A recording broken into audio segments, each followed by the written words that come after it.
So over to our dynamic family interview area we go for Joni Smith. Well, thank you so much. Joined by Dr. Todd Mahr, and Maddie Frank is back with us again.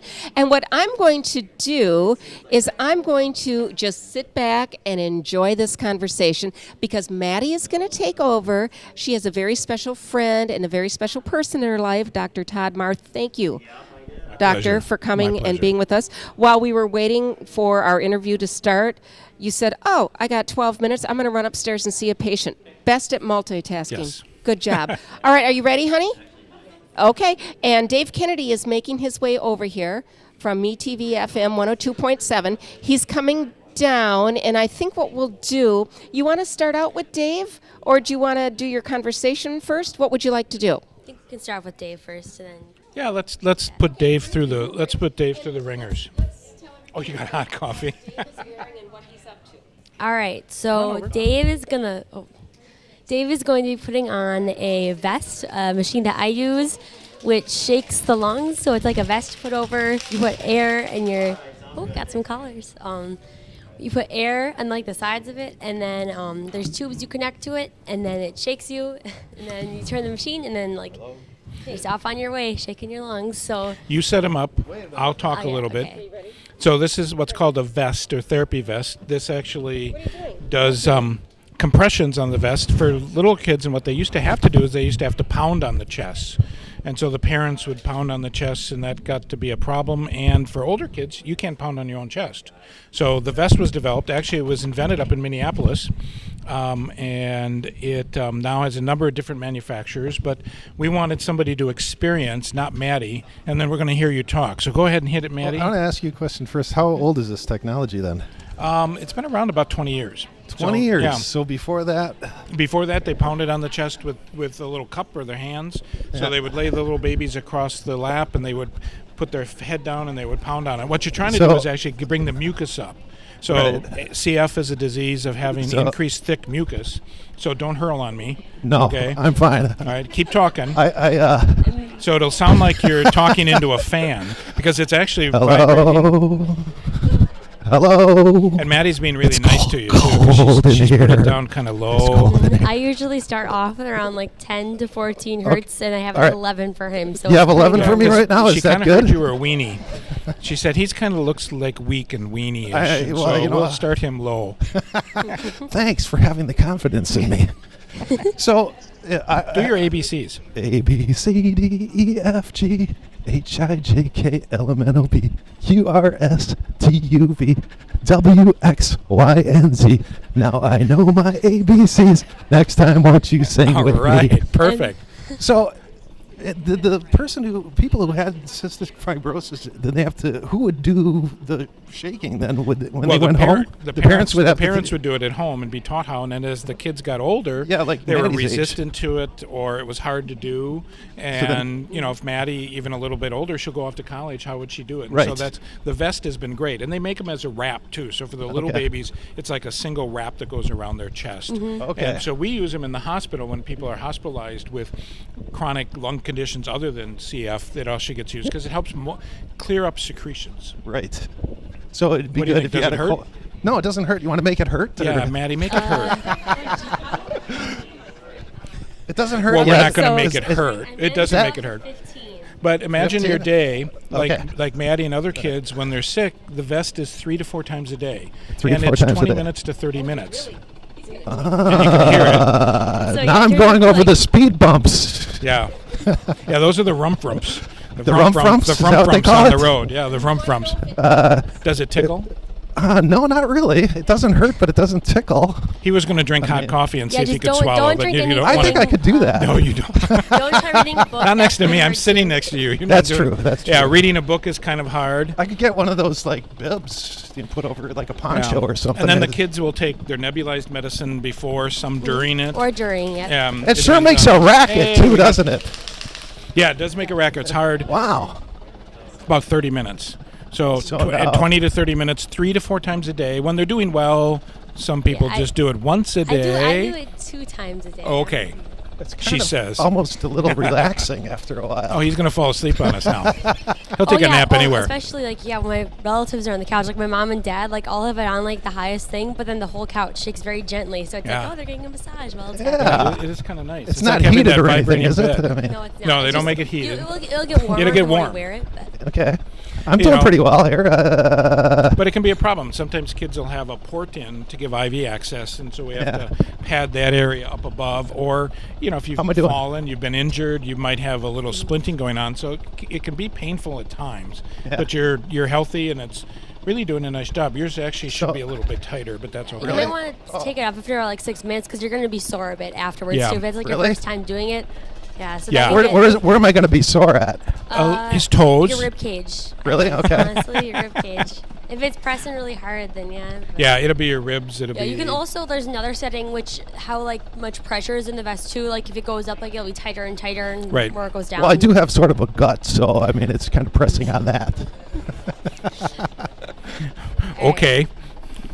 But it doesn't feel bad. No, it's not bad. Yeah, but part of it is just the technology is nice, but it is you're there. Now there's some new ones. This one's connected to two hoses for the people. Wow, that's a letdown. On the radio. There are some newer ones now that actually are battery operated. Yeah. That the all the mechanics of the vest are built into the vest, so you can wear those and walk around the house and not be tethered. You're tethered to this machine. Okay, right, yeah. But now over the last 5 years or so, they've got these new ones that are nice. And then feel like the Ghostbusters here. Older people can do housework and stuff like that. Not that Maddie does any housework. Do you? All right. Well, thank you for volunteering. That was a fun time.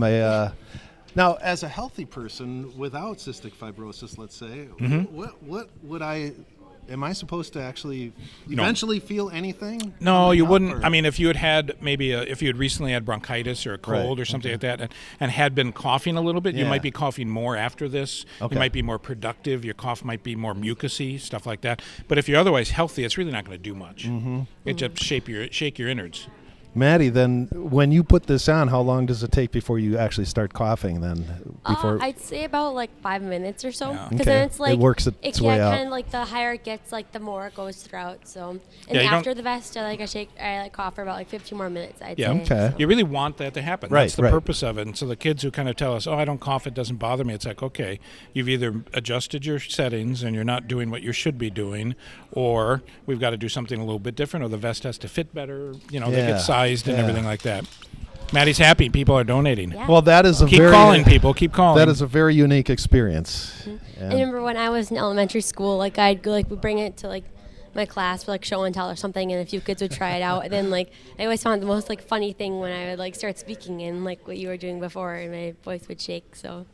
Well, I'm glad to have my voice now back. You're resting finally, yes. Yeah, I feel so relaxed now after that. For all the shaking, you feel oh, I'm so still. That's right. I hope I can walk after this. Yeah, we'll see if you're steady. All right. Well, I'll let Maddie do her thing. All right. Thank you. Now the Maddie interview.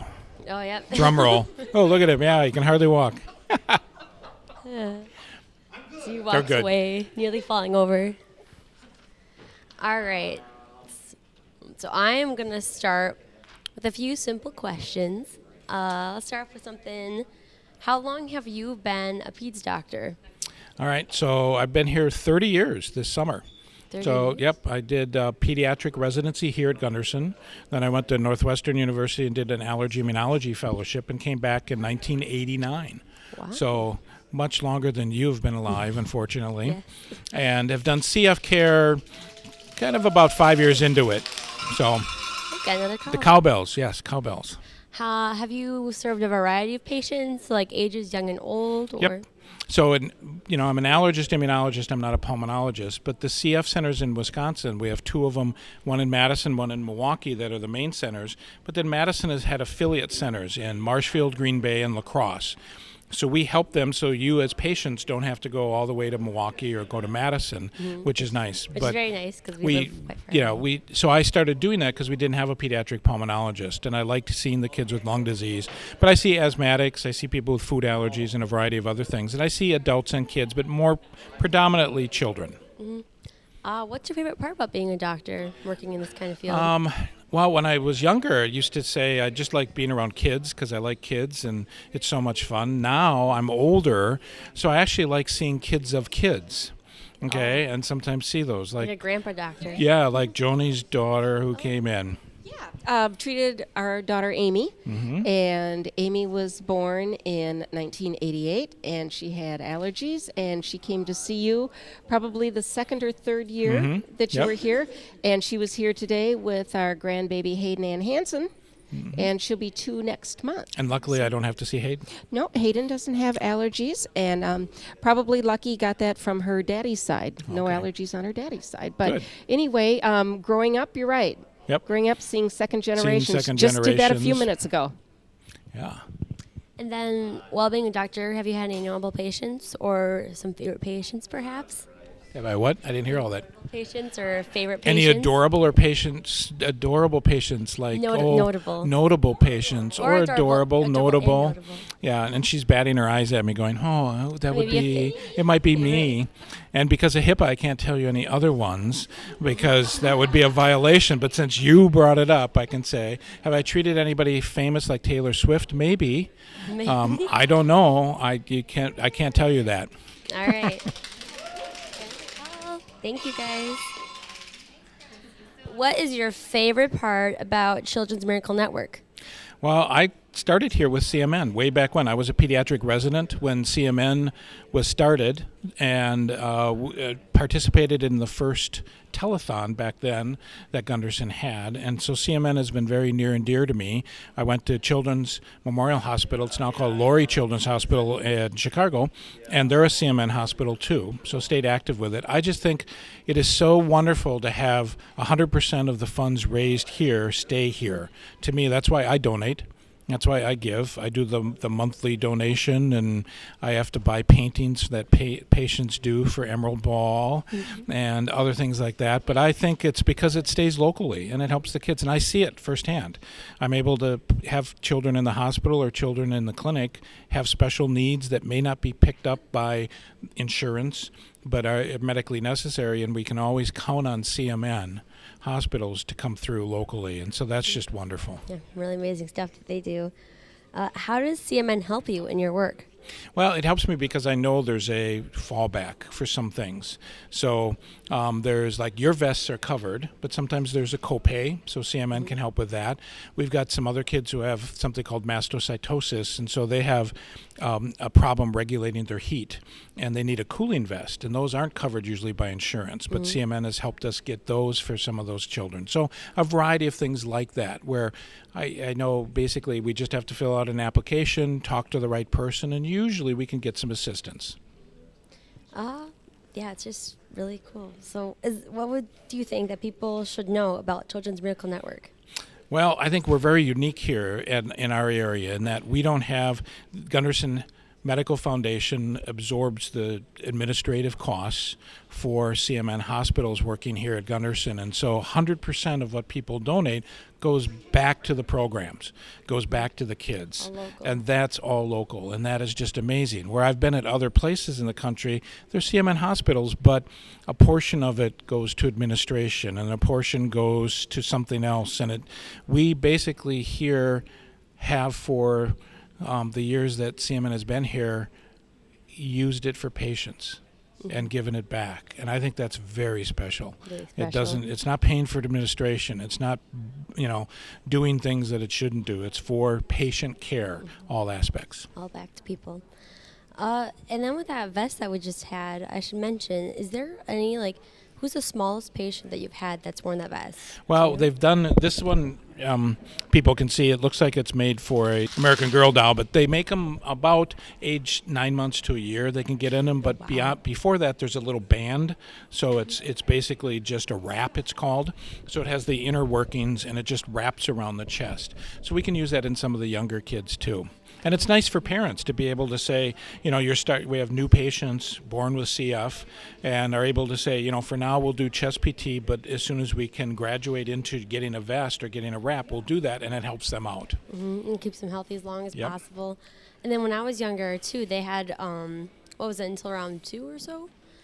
2.5, I'll use the little cups. They're Yep. like you can use. Mom had the little cups that she would hold in her hand, so you could do just the hand and make a cup out of your hand, or you could use these little cups that she'd hold between her fingers. Yeah, and Yeah. I'm sure you behaved really well because you are just an amazing young lady. I know. I was just well behaved as a child, Yes. or an infant. Your mom's rolling her eyes. Yes. Yeah. Oh, thanks. She was very fussy. Yeah, I really didn't like getting my. Now she's just high maintenance. You're not wrong though. Yeah, I know I'm not wrong. I'm joking. Oh, okay. All right. I'd like to think I'm not high maintenance. Anything else that you'd like to say? Well, I think it's been an honor to take care of people like you. I'm kind of near the end of my career, so I'm starting to make plans for retiring in the next decade probably, and it's one of the things that I think about is not being able to have contact with people like you. Mm-hmm. So it's been very, very special. Thank you, and thank you so much. I feel like it warms my heart. Good. Well, Dave's chest is warm from wearing the vest, so He's still wearing the vest too. He's sitting back there with the vest on, but the machine unattached. yeah. He said he was looking for his parachute. Yeah, it does it fits like it that does. almost. You know doesn't what? it? You guys have done an unbelievable job with the phone activity. Good. See, the ringers I don't are hear a any real- ringing right That's now. because there are these little tones that Oh, are okay. ringing. 17 calls have come All in right. since you two have been sitting down. That is huge. 608-784-KIDS-5437. It has been a pleasure to. My pleasure. I really didn't do anything other than listen and get good. really involved in the conversation. Nice job. Thank you, Great Maddie. job for you too. Thank you. Anything else you'd like to add? Pick up the phone and dial. Excellent. I mean, if you've not given, give. If you've already given, give more. There It's you go. easy. There you go. All right. I've seen you in action at Emerald Ball. I know what you're I know what you're getting at. 608-784-KIDS-5437. You're listening to CMN Hospital's Radiothon. Put your money where the miracles are, a service of the La Crosse Media Group. Well, thank you, Joni. Appreciate it. And there's Joni Smith in our dynamic Life Cycle Innovations family interview area. And kudos to our buddy Dave Kennedy from MeTV FM 102.7 for putting on the CF Fest. But yes, we need to keep those keeping going because as kind of fun as that was to see that, it's serious stuff for these kids that are suffering from cystic fibrosis and so much more. You can help by picking up the phone right now and calling 608-784-KIDS, 784-5437 on our Versity phone bank, and which is sponsored this hour by Seven Rivers Chapter of Credit Unions. More to come from the Children's Miracle Network Hospitals Radiothon in a couple of minutes on Kicks 106.3.